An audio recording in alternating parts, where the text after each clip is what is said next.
Hello aspirants. तो first lesson है हमारा salient features of the constitution. आपने होमवर्क किया रहेगा, मैंने आपको पहले ही बोला था आपको रीड करके आना है ये चैप्टर। अगर आप कौन सा भी वीडियो आगे जाके करते हैं तो ठीक है, स्टार्ट करते हैं हम। तो हमारा जो कॉन्स्टिट्यूशन है वो काफी यूनिक है उसके कंटेंट्स और स्पिरिट के मामले में। और भले ही इसे बोरो किया गया है अलग अलग कंट्रीज से, पर इसके काफी सारे सेलेंट फीचर्स है जो कि डिस्टिंग्विश करते हैं बाकी सारे कंट्रीज के कॉन्स्टिट्यूशन से। और काफी सारे हमने चेंजेस किए, जैसे आपको पता रहेगा कि हमने काफी सारे जो फीचर्स है, अलग अलग फीचर्स, जैसे कि कनाडा में स्ट्रॉन्ग सेंट्रल गवर्नमेंट है या फिर अलग अलग है।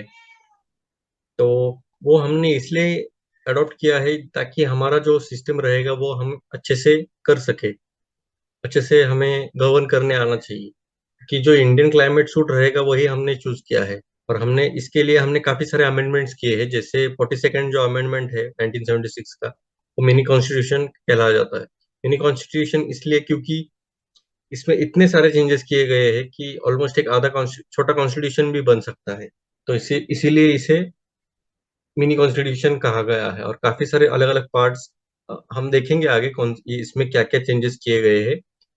और फिलहाल के लिए इतना पता होना चाहिए कि ये जो है इसमें काफी सारे चेंजेस किए गए, और उसमें से एक जो है वो केशवानंद भारती के इसमें बताया गया है कि बेसिक स्ट्रक्चर जो है इंडियन कॉन्स्टिट्यूशन का वो चेंज नहीं किया जा सकता, भले इसमें अमेंडमेंट किया जाए फिर भी। क्योंकि जो बेसिक स्ट्रक्चर है, मतलब एक बेसिक स्ट्रक्चर का इसमें एक समरी में बताया जाए तो अभी कुछ कुछ लोगों का ये कहना था कि हमें कॉन्स्टिट्यूशन पूरी तरह हम चेंज कर सकते हैं, पूरा कॉन्स्टिट्यूशन हम कैसे भी चाहे वैसा चेंज कर सकते हैं, ये सही बात है। तो हम कर सकते, पर बाद में ऐसा होने लग गया कि जो काफी बेसिक जो इम्पोर्टेंट फीचर्स है कॉन्स्टिट्यूशन के, अगर हैम्पर हो गया तो काफी सारा नुकसान हो सकता है हमें। तो इसलिए जो ये केस था केशवानंद भारती केस 1973 में, तो उन्होंने बताया गया कि कुछ कुछ बेसिक एलिमेंट्स रहेंगे कॉन्स्टिट्यूशन के, वो हम देखेंगे आगे कि कौन से बेसिक एलिमेंट्स है, जैसे फेडरलिज्म हो गया या फिर अलग अलग फीचर्स है।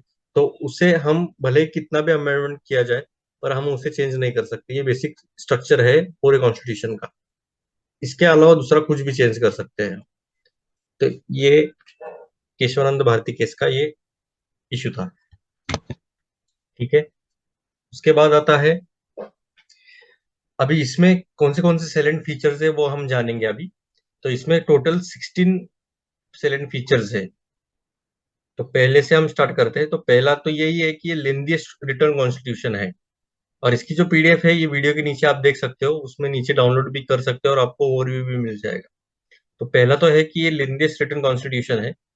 रिटर्न यानी लिखा हुआ, जैसे आपको पता है, और कुछ कुछ अनरिटन भी रहते हैं जैसे ब्रिटिश कॉन्स्टिट्यूशन है, वो अनरिटन है। और ये रिटर्न है, जैसे कि हमने ये बोरो किया है रिटर्न कॉन्स्टिट्यूशन अमेरिका से, अमेरिकन कॉन्स्टिट्यूशन भी रिटर्न है। और इसके पहले और जो ओरिजिनल था हमारा कॉन्स्टिट्यूशन, तो उसमें टोटल 395 आर्टिकल्स थे, और उसे डिवाइड किया गया था 22 पार्ट्स में, और 8 शेड्यूल थे। मतलब ये ओरिजिनल कॉन्स्टिट्यूशन है, ये ओरिजिनली आप बस कह सकते हो। ओरिजिनली जब कॉन्स्टिट्यूशन जब आया था तब की बात है ये।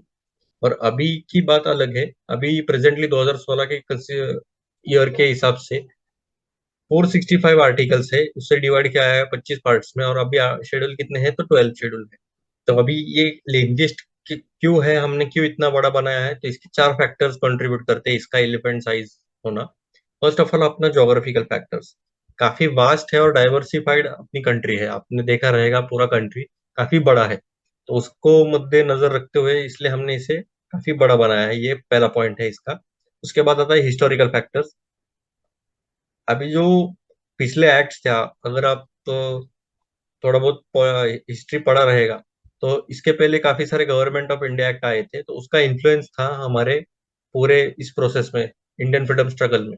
तो उसके में काफी सारे फैक्टर्स हमने बोरो किए गए, वो भी हम देखेंगे कि कौन से हमने फैक्टर्स लिए गए, स्पेशली 1935 एक्ट से काफी सारे, जैसे यूपीएससी हो गया, मतलब पहले एफपीएससी था, फेडरल पब्लिक सर्विस कमीशन था, बाद में यूपीएससी से यहाँ से ही लिया गया है, यहाँ ये हम कह सकते हैं। बाद में जो, और हमने सिर्फ सिंगल कॉन्स्टिट्यूशन बनाया है जो कि स्टेट्स और सेंटर दोनों के लिए रहेगा एक ही। मतलब ऐसा नहीं कि सेंटर के लिए अलग और स्टेट्स के लिए अलग, ऐसा नहीं किया है हमने। तो हमने एक ही कॉन्स्टिट्यूशन बनाया, इसलिए हमने इतना बड़ा बनाने की जरूरत पड़ी हमें। और उसके बाद में dominance of legal luminaries in the constituent assembly.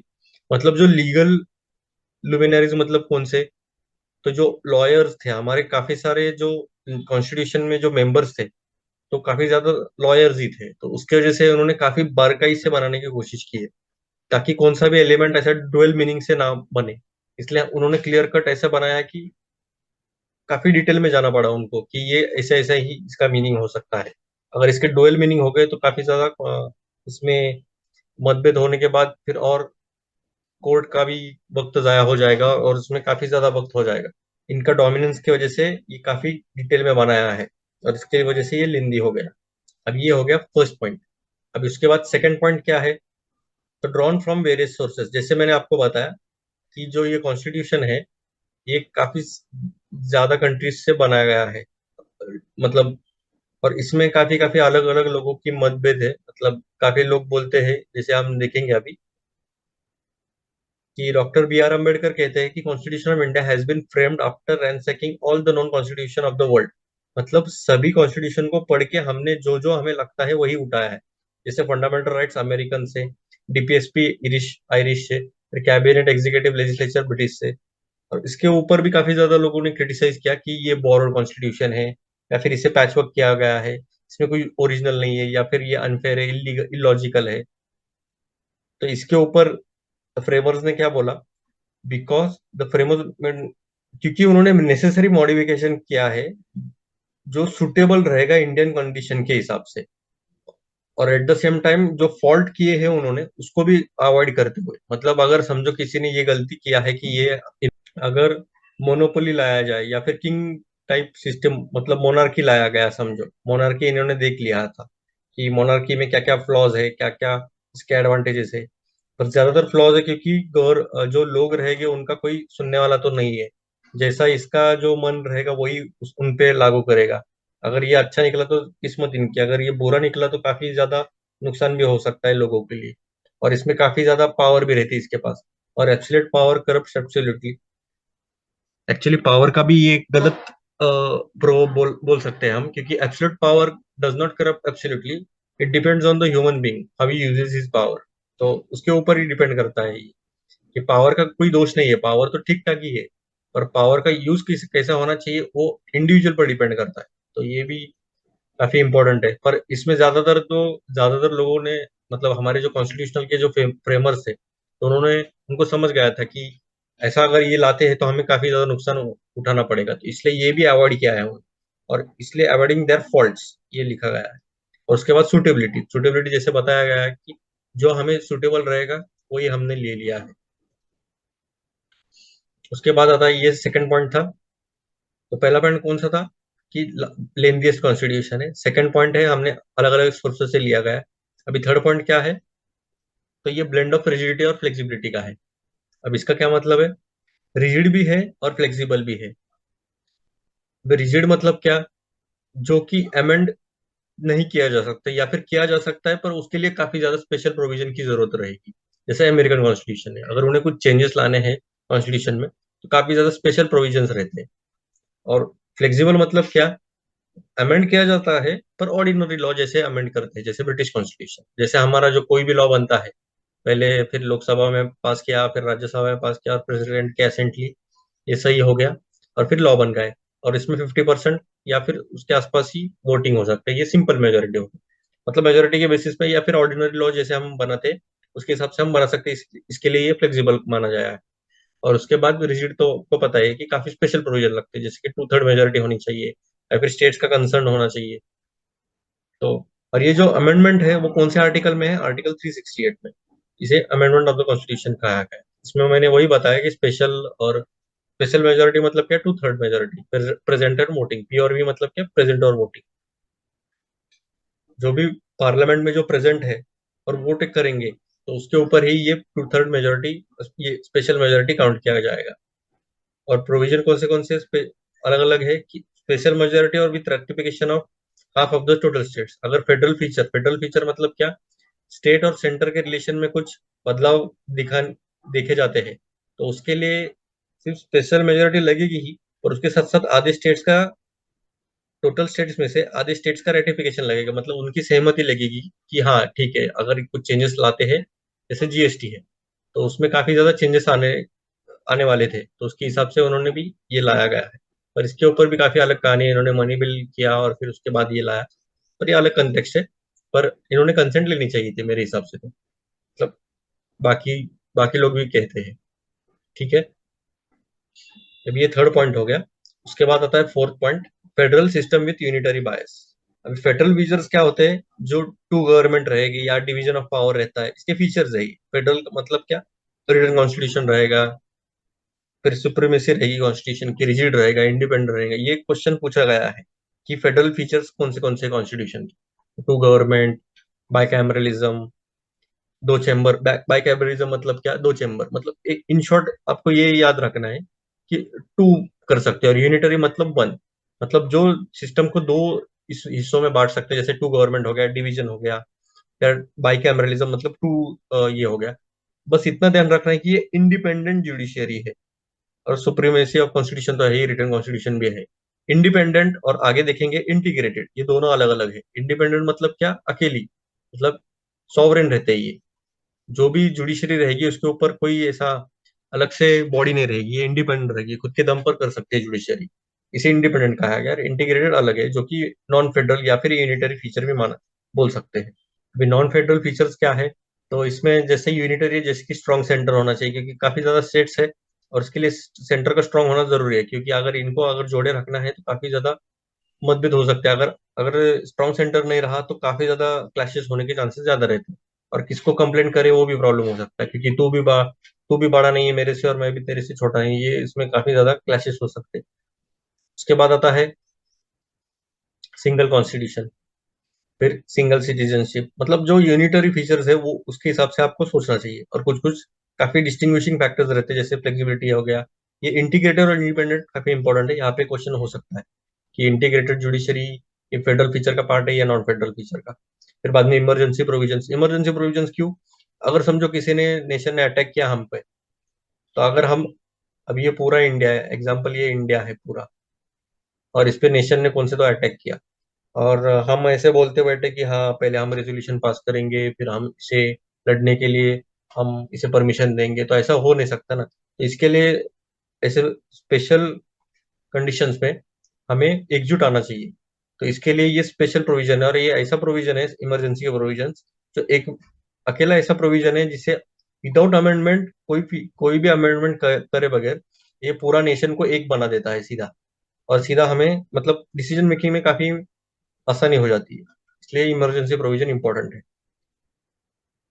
फिर बाद में आर्टिकल 1 जो है, India as a union of states, imply करता है दो चीजों के लिए। Indian federation is not the result of an agreement by the states. अभी आप बोलोगे फेडरेशन मतलब क्या, फेडरेशन मतलब अलग अलग जो स्टेट्स है उनके सहमति से बना हुआ एक स्टेट रहता है, मतलब, या फिर कंट्री बोल सकते हैं अलग। जैसे आप यूएसए का एग्जांपल ले लीजिए, यूएसए क्या खुद से एक ही नहीं बना है, तो 50 स्टेट्स, अलग अलग 50 स्टेट्स आ गए साथ में, और उन्होंने बोला हमें एक कंट्री बनाना चाहिए, तो उसके एग्रीमेंट से उन्होंने एक कंट्री बनाया, उसे कहते हैं फेडरेशन। पर जो इंडिया है वो फेडरेशन का रिजल्ट नहीं है, मतलब अलग अलग स्टेट्स मिलके ऐसे नहीं बोला कि हमें इंडिया बनना है, पहले इंडिया बना और फिर स्टेट्स हो गए हैं। आपको हिस्ट्री पता रहेगी।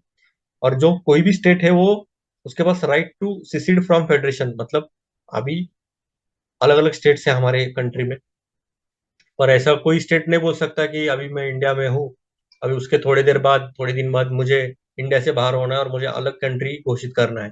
तो ऐसे तो काफी ज्यादा टुकड़े हो सकते थे इंडिया के, इसलिए ये पहले प्रोविजन में, पहले आर्टिकल में बताया गया है कि पहले तो इंडियन फेडरेशन नहीं है, और स्टेट को कोई अधिकार नहीं है कि हमें छोड़ के जाना चाहिए। इसलिए केसी वेयर बोलते हैं इसे क्वासी फेडरल। क्वासी फेडरल मतलब क्या, आधा फेडरल फीचर है और आधा नॉन फेडरल है, इसलिए क्वासी फेडरल बोला गया है। और कुछ कुछ बार्गेनिंग फेडरलिज्म भी बोलते हैं, क्योंकि फेडरलिज्म को बार्गेन किया है, मतलब उसे थोड़ा सा डाइल्यूट किया है बोल सकते हैं। ये बोला है मॉरिस जोन्स ने।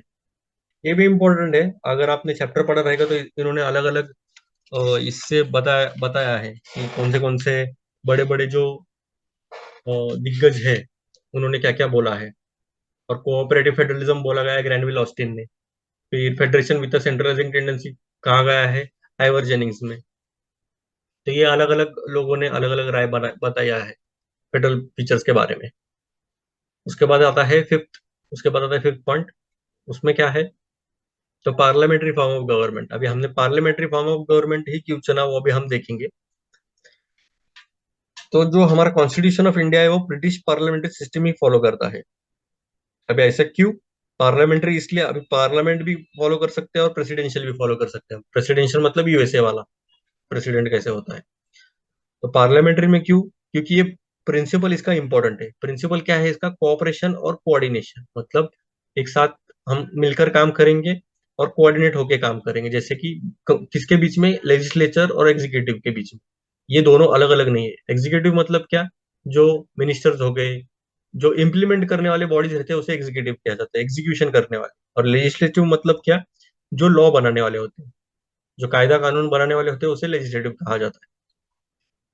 और ये दोनों भी ऑलमोस्ट कॉमन भी रहते हैं क्योंकि पीएम वगैरह या अलग अलग जो मिनिस्टर्स है तो वो भी दोनों का पार्ट होते हैं। इसलिए कोऑर्डिनेशन और कोऑपरेशन में हमें अच्छा सा मदद मिलता है। इसलिए हमने parliamentary form of government choose किया है। और प्रेसिडेंशियल में भी कोई प्रॉब्लम नहीं थी, पर ये सेपरेशन ऑफ पावर्स को बढ़ावा देता है। ये लेजिस्लेटिव और एग्जीक्यूटिव, इवन जुडिशियरी भी अलग अलग है इनके लिए। तो स्टेट के लॉज डिफरेंट रहेगी और सेंटर के लॉज डिफरेंट रहेगी, ये सेपरेशन ऑफ पावर्स बताता है। इसलिए ये काफी ज्यादा इसमें चांसेस है कि क्लैशेस बढ़ने के। इसलिए हमने ये जनरली अवॉइड किया और पार्लियामेंट्री फॉर्म ही हमने, मतलब शुरुआत से हम वही टेस्ट करते आ रहे हैं, वही हमने देखा था जब से कांग्रेस बनी थी तब से। तो इसलिए हमें इसमें कुछ ज्यादा ऐसा अलग करने की जरूरत नहीं थी और लोगों के लिए भी सिंपल हो जाता है। और पार्लियामेंट्री फॉर्म ऑफ गवर्नमेंट को वेस्टमिंस्टर या फिर वेस्टमिंस्टर फॉर्म ऑफ गवर्नमेंट भी बोला सकते हैं, या फिर Westminster model of government, responsible government, या फिर कैबिनेट गवर्नमेंट भी कहा गया है, बोथ सेंटर और स्टेट्स के लिए। मतलब हमने सिर्फ सेंटर के लिए नहीं, स्टेट्स के लिए भी यही लागू किया है पार्लियामेंट्री फॉर्म। अभी पार्लियामेंट्री फॉर्म फीचर्स क्या है पार्लियामेंट्री फॉर्म ऑफ गवर्नमेंट के, अभी हम देखते हैं। तो फीचर्स ये ही है कि प्रेजेंस ऑफ नॉमिनल और रियल एग्जीक्यूटिव। मतलब क्या? नॉमिनल मतलब और रियल मतलब जैसे पीएम हो गए। पीएम ये रियल एग्जीक्यूटिव है क्योंकि ये इम्प्लीमेंटेशन में काफी ज्यादा मदद करता है। और नॉमिनल मतलब अपने प्रेसिडेंट हो गए। नॉमिनल क्यों? क्योंकि इनका ज्यादा मेजर रोल नहीं है इसलिए इसे नॉमिनल कहा जाता है। पर इनके असेंट के बगैर कोई लॉ नहीं बन सकता। इतना भी नॉमिनल नहीं है, पर ये बोल सकते हैं एक फीचर है पार्लियामेंट्री फॉर्म ऑफ गवर्नमेंट। तो सेकंड, जैसे आपको पता है इंडिया में रहते हो तो मेजोरिटी पार्टी रूल होता है। जिस पार्टी को ज्यादा वोट मिले या फिर ज्यादा परसेंटेज में अदर पार्टी के कंपैरिजन में मिले तो वो उनका रूल रहेगा। फिर बाद में कलेक्टिव रिस्पॉन्सिबिलिटी रहती है एग्जीक्यूटिव की लेजिस्लेचर के ऊपर।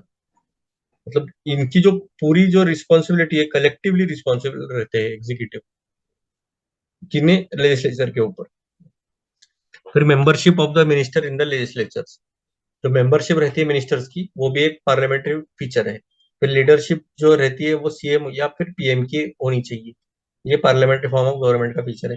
फिर dissolution of lower house. Dissolution मतलब क्या? लोकसभा या फिर असेंबली पूरा खारिज करना। जैसे आपको पता रहेगा, अगर कोई हाउस प्रेजेंट नहीं है, समझो लोकसभा प्रेजेंट नहीं है, राज्यसभा प्रेजेंट है, पूरी लोकसभा प्रेजेंट नहीं, तो ये डिसॉल्व की एक में वो कारण हो सकता है। वैसे अलग अलग कारण है डिसोल्यूशन के, पर डिसॉल्व हो सकती है लोअर हाउस। इसलिए प्राइम मिनिस्टर का रोल जो है वो काफी इंपॉर्टेंट हो जाता है क्योंकि प्राइम मिनिस्टर अगर समझो रेजिग्नेशन हो जाता है तो ये लोअर हाउस पूरी तरह डिसॉल्व हो सकती है। इसलिए इसे प्राइम मिनिस्टर गवर्नमेंट भी कहा गया है। तो ये था पार्लियामेंट्री फॉर्म ऑफ गवर्नमेंट का फीचर्स अलग अलग, और हमने क्यों चूज किया। तो अभी सिक्स पॉइंट क्या है? तो synthesis of parliamentary sovereignty and judicial supremacy. अभी पार्लियामेंट भी सॉवरेन है, मतलब बड़ी बॉडी है, और जुडिशियल भी सुप्रीमेसी है, पर दोनों का सिंथेसिस होना चाहिए। मतलब दोनों ने एक मिल जुट कर कोऑर्डिनेट होके कोऑपरेट होके गवर्न करना चाहिए।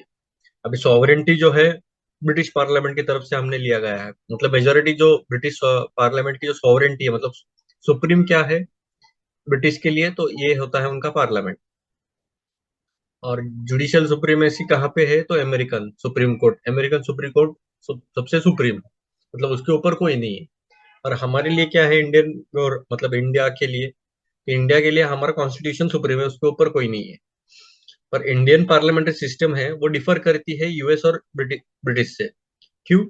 क्योंकि अमेरिकन जो कॉन्स्टिट्यूशन है वो प्रोवाइड करता है ड्यू प्रोसेस ऑफ लॉ, ना कि प्रोसीजर एस्टेब्लिश बाय लॉ, जो कि हमारे इंडियन कॉन्स्टिट्यूशन में आर्टिकल 21 में कहा गया है।